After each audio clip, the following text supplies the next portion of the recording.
We're going to move on to Senator Dave Min. Thank you, John. It's a pleasure to be here. This is my first COP. I was elected to the state senate in 2020, and so came in during COVID. I am not an environmentalist by background. I was a banking law professor. I did economic policy, but I have young children. I think we have a moral mandate to do all that we can. We know what's coming. The science is very, very clear, and the alarm bells are ringing very loudly. So I see a lot of parallels in what I used to do in banking and environment. We talk about negative externalities in banking. We see those negative huge costs of burning fossil fuels right now, of emitting carbon. We don't feel the effects, but we know those effects will come in force in the future. At the same time, a big debate we were having in banking and finance is around the problem of short-termism. And when I came into office, I often quoted the Greeks. A civilization is great when its elders plant trees whose shade they know they will never sit in.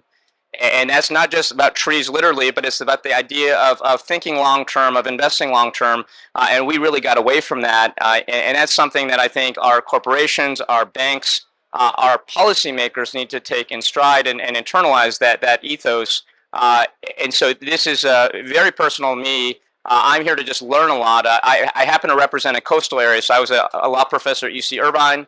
I represent the communities of Newport Beach, Laguna Beach, Huntington Beach, and I was a senator whose district was impacted by the Huntington Beach oil spill last year. And I did propose legislation to try to end offshore drilling in our state waters.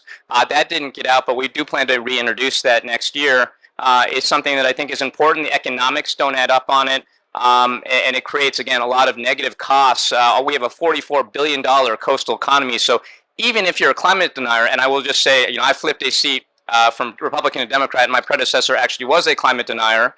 But even if you're a climate denier, the economics of offshore drilling at this point in California don't make any sense. Our coasts are too valuable. We as Californians are all, in our souls, I think we're coastal people. I talk to people from LA, from the Inland Empire, who drive like 2, 3, 4 hours to our beaches in Orange County, and they think of them as our beaches, not Orange County beaches. They're beaches for everybody, and that's something that we have to take seriously.